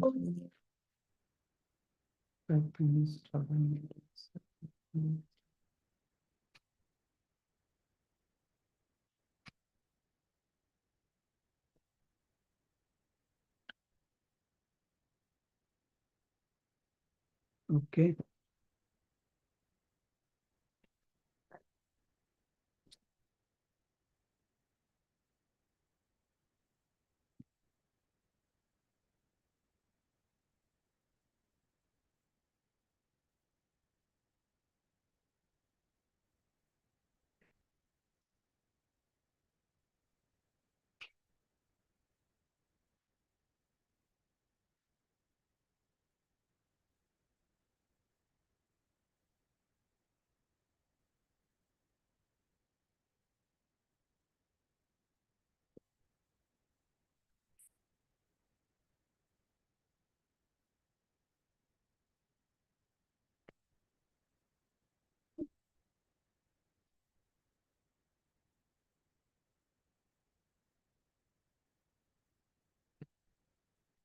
So now we are done. So now let's see this pip plus. We can see this list of all the packages successfully installed. Now we are good with this. So, but before going that, we need to be modify our file also. So VIM editor or nano editor. I'm using VIM. In this, we need to be change our database details. So the database name and passwords and all those things. Obviously, in the production, it is going to be different. So we can able to change this. First of all, the database is exist or not. We need to know that. Let's see this sudo MySQL. So now I have entered into the MySQL. In this, let's find out this show. Command is that one only, right? Show data bases and semicolon. Let's see, I don't have a database at all. I don't have database on this database server. Correct, right? So I need to be created and then I need to be migrated. Obviously, we know how to create it. How to create it? Create database, which is nothing but players, semicolon and enter. So now show databases. Now we can see this. We have a players. Now, obviously, all are command based. In the Linux, obviously, everything is command based. It's not on the GUI based. Now, inside, we need to be add all the remaining stuff. But here, whenever I'm trying to access, I didn't use the password. So that's how. Let's remove the password here.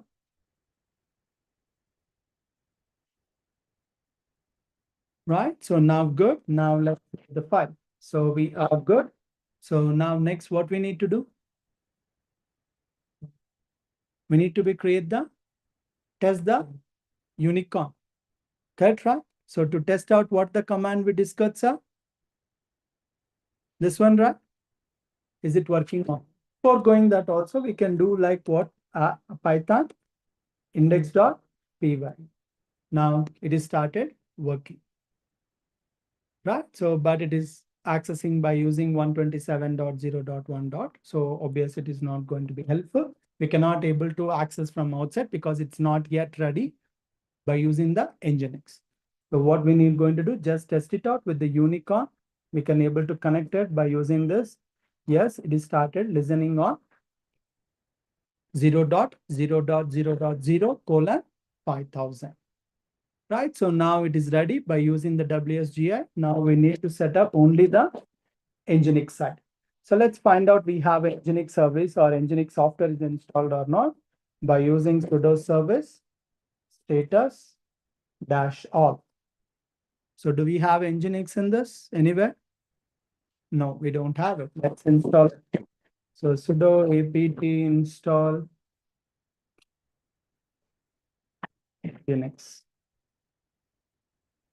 Sorry, command is not sudo.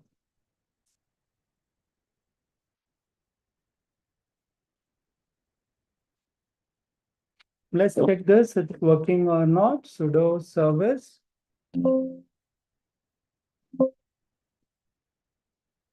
Nginx. Sorry. Sudo service Nginx status. Now it is inactive. So now let me find out my server IP address. This is a 91. Yes, this is an IP address. Let me copy by going to the browser. It should be accessible to the public. Right, it is working. Now my server has been become public, but whenever I try to access, it's saying this welcome to Nginx, which is located somewhere else on the path. So let me find out where it is. By going on to this, deactivate to coming out of this environment. Now came out of it. Let's go to the cd/etc where the most of the software's configurations is available /etc. Like how we have C drive, Windows, program files. Remember? C drive, program files, whichever you install, that is going to be located under program files, right? So here also under etc, under Nginx. Let's see. Do we have that? Yes, go to the CD sites available. Let's see this. There is a default one is there. Let's use the cat default to get the content on that file. Sorry. Now we can see here in this what is mentioned. They are using root path. The path of this they mention as var/ww/html. So let's come out of it. Navigate to that /var ww/html. There is a file is there index.nginx.debian.html. Or else I can create a new file also by using this vim like index.html. This is my indexed file, so that's why it is going to come. So I'm writing this HTML here. /hello. Hello guys. Good afternoon. So now escape and then save the file. Okay. Folder permissions we have. Let's change this. So sudo chown Azure user offline Azure user HTML. Now go to this. Space L. Now it is changed to the Azure user. cd HTML. We are index.html.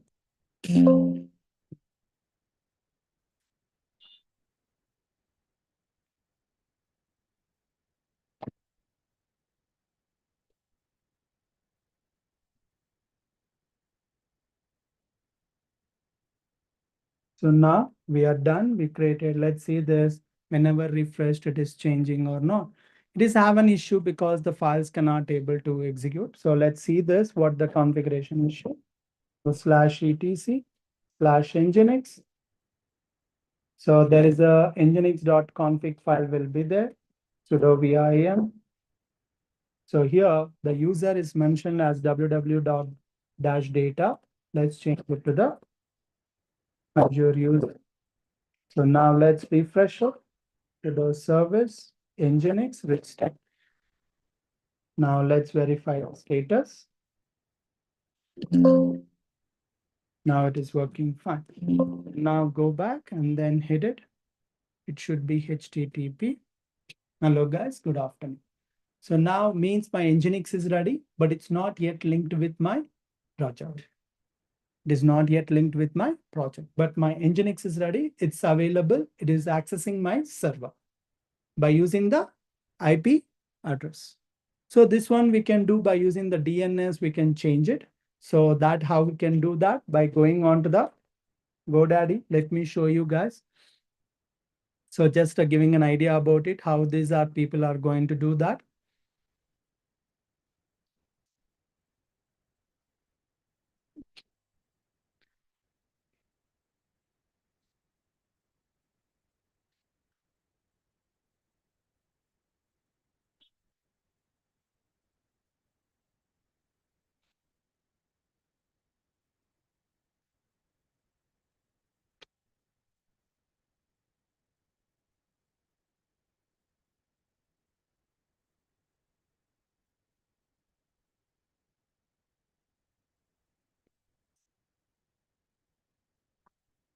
Okay, let me take one of it. Yeah, schools.com.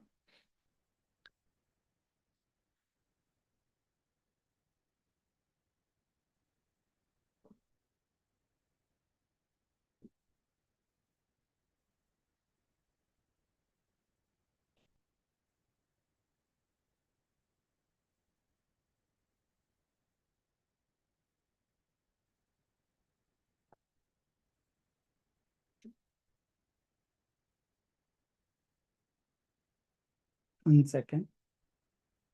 Yeah. So we got it here. We are going to be added like some of those domains or something. Let's by adding a new record. Simply I'm going to say demo demo Python. And then this is the IP address. We are going to be link it. Now the URL is the domain name is going to be demopython.ai4schools.com. It's going to be demopython.ai4schools.com. And then duration, let's reduce it to make it a little faster available. So click on the save. So now let's see here, it is added. So demo Python. So here, how can I test it out? By going, what's my DNS? So it is connected to the server or not. I can able to connect it from here. So by taking that ai4schools.com. Now click on this A record. So let's see that it is connected here, the 37, the worldwide, still it is not reflecting on India. It's going to take a little time, right? So to reflect on all overall the worldwide, whatever we modified that, right? So the domain name, slowly it is changing on the worldwide, right? Still in India, it is modified or not? Not yet. So it is going to take a little time to change it. Let's meanwhile, let's finish our mapping our this thing. So here, let's do this, going back into the my project folder again. So whatever we have a configuration on this, but first we need to be create the service. That service has to be enabled. That service one is running on the WSGI that we need to connect the Nginx. So that's how we have a file inside. Which one? My project dot service. Correct, right? So let's see this sudo vim. So my project dot service. If I see this, what able to can change it. The user is going to be run as not Ubuntu. It is going to be like your user because I logged in as Azure user. I'm setting like Azure user only. Now the working directory, it is going to be /home Azure user learn. This is my home directory, working directory. Now everywhere, let's modify that. The path of your Azure user slash sedlearn slash my project ct my project slash bin. Now same thing. Let me do it here also. Azure user. So sedlearn my project slash bin slash unicorn slash dash workers dash dash bin Unix my project dot socket dash M007 WSGI colon app. So all our looks good. Now let's see this, where we need to be created. We just discussed about it, right? So we need to be created under slash etc slash systemmd slash system. So I need to copy, I need to go into copy there by using this sudo cp. So my project dot service, going to copy slash etc systemd next system, correct, right? System and slash, it is going to be copied there and it is ready. Now what is, but I need to be use this. I need to use this commands to enable this. Let me copy and then try to right click on it. Let's see it is started and let's find out this enable. We enabled or not, let's enable it. Now done. So let's find out the status. Sudo service my project status. It is running successfully. We don't have any issues. It's going on very smoother. So it's active. Good. So even in this, we can able to see this. There's a socket file is also created. Right. So now we are good. Now we need to be just adding that configuration. So this we have it. My project.config file is there. Just copied into etc or just sudo cp my project.config slash etc slash nginx sites available slash my project. I'm just modifying the file name. I did it. So now let's do sudo vim slash etc slash nginx. Let's try to edit the file. What we need to be modified on this, my project. In this, you can see this listen 80 and then server name. The domain name we need to be modified, right? What is the domain name? No, sir. Demo python.ai for school.com. So now here we need to be say this. The path also we need to be changes. Here it is home slash Azure user slash sedlearn. Not my project. Sedlearn slash my project dot socket. Now escape. Now colon WQ means write and quit. Now the file has been done successfully. Now we've seen this, we've done it, right? So there's project and let's do these three commands. To make this enable on this, to enable it as in the service. So for this, we need to do enter, it is done. Now let's verify the configuration is everything is correct or not. The configuration syntax, it's saying this, okay, no issues on this. Now let's restart this Nginx. By using service or systemctl, we can use it. Now let's use this sudo service Nginx status. It is inactive. The service is properly is inactive. Now end. Now go back. Meanwhile, let's verify this. It's globally, it is mapped or not. It's in India, it's still yet not yet mapped.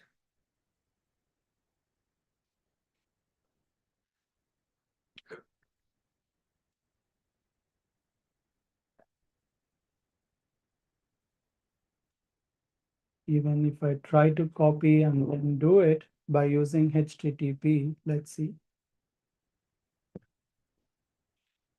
Okay. Okay, so now we can say this, we are into that. Done. So we did this deployment. Now we know that slash data, right? Obviously some internal server because it cannot able to connect the table called players.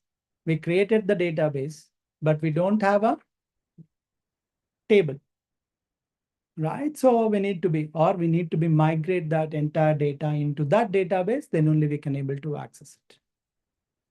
Clear, sir? Understood? Right? So this way the people are going to do that. But why we are showed all this entire Python application, how in real time it is going to happen, I just showed you. It is just for your awareness. But please remember for data analyst, data scientist. So this is only the starting for yours, right? So if you wanted to be known, let's say there's a type of a companies that doesn't want to use any BI tool. The company says, I don't want to use any BI tool. Give me a solution. What you are going to do? You need to create a .py file. .py file. By using that, you're going to be anyhow generate the Seaborn, Matplotlib. You're going to create a visualization. Yes or no? You can do it, right? So once it is done, what you're going to do? That you need to give them into online access. So for this, you are going to be use the Flask and make that as a URL. Convert it as a URL. Once you convert it as a URL, you need to be publish it. Right? So that will come up with this slowly with the practice. Don't worry. So just it's a starting, just for awareness only we did this thing. In the coming sessions or coming special events also, we're going to be repeat again how to do this or how to publish the report. How to publish the report. Right? Just for awareness only, we took a very simple example, right? Connecting the database. Now, in the next session, we're going to do this, how to publish the report, right? You can build a report, right, with Python. Don't say no, right? So that how we can publish it, we can able to see this. At that time, again, the Flask will come, again, Nginx will come, just for awareness. So, but most of the time, this will take care of by the, which one? DevOps persons. All the deployment, which is has to be make it available online, will take care of by DevOps person. So the DevOps person will take care of it from your code from GitHub. So next time means in the next session, in the maybe after a couple of weeks, I'm going to show you take this code from a GitHub. We just discussed about it, how to connect it, how to execute and all the stuff. In the next coming couple of weeks, we are going to be seeing this. GitHub, with the GitHub, how we can commit the files there, how we can push the changes there. Everything will going to be seen. Clear, sir? Anyone have any questions? You can ask me. Think about yourself only. Don't think about others. Think about yourself only. Even it's silly also fine. Online people there or left? Oh, 18. Nice. Ramya? No, sir. To be frank, I It's didn't. I'm okay. not that good with the topic. I will attend the session again. I'm No. not. I don't know Python also. I haven't attended Python class. Sure, no problem. Okay. Thank you. Sivakiran, Kavya, Jyoti, Praveen, Preeti, Sheshu, Siva, Shruti, Supriya, Vaishnavi, Valli, Venu. No queries as of now. Okay. So just see that, okay, in this couple of next special event, I'll going to explain with the GitHub, how with this to create it, how the commit your files onto there. From there, how we can able to push to the server, how it is going to be executed. Again, we're going to be discuss. Clear, sir? Yes, sir. Thank you, guys. Sir, Sir? is it recording session, sir? Sorry, Santosh. Is it recording session or live session? Why? Because it's a lengthy topic, right? I have to see in one more time. So Okay, sir. It's already then only I can recorded. understand. You have a recording here, sir?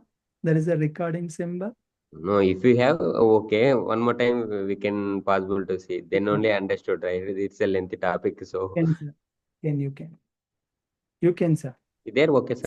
Right, Sir? fine. I think you can see on YouTube also, sir. Let me see this. It's streaming or not. Yeah, it is live streaming, sir. Okay, sir. It is available on YouTube. You can able to take it from there. Thank you. Okay. Sir, can you also give idea about cloud computing Thank and you, sir. Cognos? Sorry, madam. Later, in later sessions, can you also give idea about cloud computing and Cognos? Cognos. Yes, sir. Okay, madam. Cloud Sure. Why computing too. Like why the have IBM idea. Cognos, madam? Huh? Have an idea, sir. I don't have a license with me, madam. Okay. IBM Cognos is required the license. Let's try to get it. Maybe Okay. I think 30 days trial period is there or not. I'm not sure. Okay. If that is possible, please conduct the live special class for that too. Yeah, madam. Sure. Let me check. 1 second. Yes, sir. Yeah, we have a tried for free is there, madam, but it's a 30-day trial period is there. Okay. So let it get it for you. I'll go and arrange that. Okay, sir. Thank you, sir. Okay. Thanks. Thank you, guys. Have a nice day. Thank Bye. you. Bye. Yes, sir. You too. Thank you. Bye.